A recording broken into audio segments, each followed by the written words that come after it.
Bonjour et bienvenue sur Évolutions intérieures, le podcast qui déconstruit le développement personnel pour construire le leadership individuel.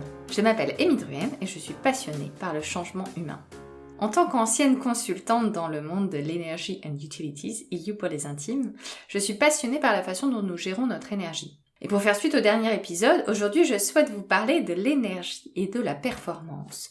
Comment est-ce que je peux être plus performant, plus performante au quotidien ? Comment est-ce que surtout je peux garder mon énergie au top? Parce que c'est ça qui m'intéresse personnellement. Vous le savez peut-être pas, mais j'ai pour ma part pas mal d'énergie et une assez mauvaise gestion de celle-ci. J'ai un petit peu tendance à faire du très très haut et du très très bas. Alors lorsque j'ai découvert le travail de Tony Schwartz et de Jimmy Lowe, eh bien du coup j'ai pas mal évolué dans ma pratique de ma gestion de mon énergie. C'est ça que j'ai envie de vous partager aujourd'hui. Dans le dernier épisode, on parlait des 4 sources d'énergie qui sont l'énergie physique, l'énergie émotionnelle, l'énergie mentale et l'énergie spirituelle. Et en tant que leader, la façon dont nous nous sentons intérieurement, influence considérablement les gens autour de nous. Ça peut être nos équipes, ça peut être nos clients. Ce qui est important de noter, en fait, c'est que en tant que leader, nous sommes déjà et avant tout des Chief Energy Officers, des CEO. Nos décisions, notre créativité, notre performance dépendent fondamentalement de notre fatigue, de notre peur, de notre gestion de l'énergie. Alors comment est-ce que je peux éviter d'être constamment en mode survie? Comment est-ce que je peux être au maximum dans la zone de performance? Et pourquoi est-ce que c'est important de prendre conscience de mon énergie en tant que leader? Parce que, encore une fois, en tant que leader, I'm leading by example. Je lead par l'exemple. Et donc, si moi j'ai conscience de l'écart qu'il y a entre l'énergie que je ressens et l'énergie que je projette, eh bien, plus je vais pouvoir inviter ça dans mes équipes, plus je vais pouvoir inviter les gens autour de moi à aussi mieux gérer leur énergie.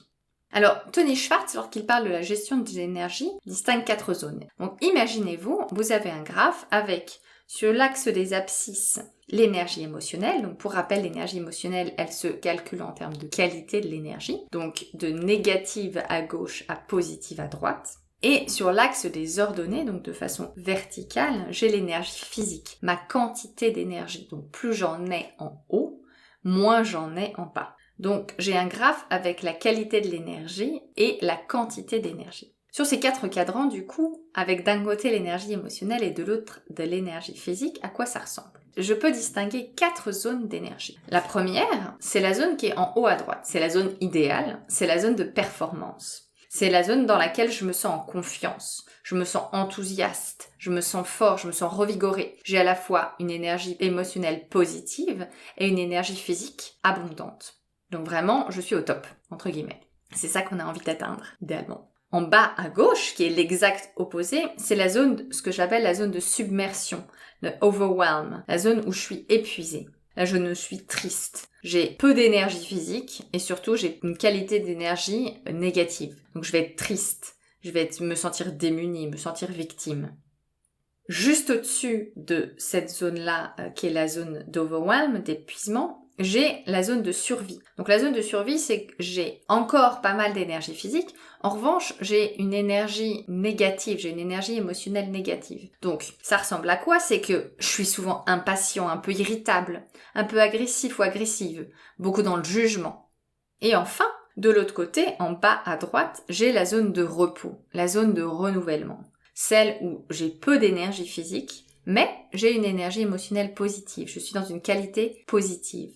Ça ressemble à une zone où on est tranquille, on est serein, on est en paix avec soi-même. Donc, j'ai en haut à droite la zone de performance, en haut à gauche la zone de survie, en bas à gauche la zone de submersion, d'épuisement, et en bas à droite la zone de repos, de renouvellement. Et plus j'ai conscience de ce que je peux avoir tendance à faire, plus je vais pouvoir réfléchir à, idéalement, comment est-ce que je peux rester dans la partie droite du graphe? Comment est-ce que je peux alterner entre une qualité d'énergie qui est toujours positive, une énergie émotionnelle toujours positive, avec une quantité, donc une énergie physique qui va être soit abondante, et dans ces cas-là je serai dans la zone de performance, soit négative, moins abondante, et dans ces cas-là je serai dans la zone de repos. Souvent, ce que je peux voir, c'est qu'on a tendance à faire « je suis dans la zone de performance, je suis reposée, je suis bien ». Puis progressivement, je vais glisser dans ma zone de survie, où je vais être un peu agressif, un peu impatient, impatiente, parce qu'il s'est passé quelque chose au travail.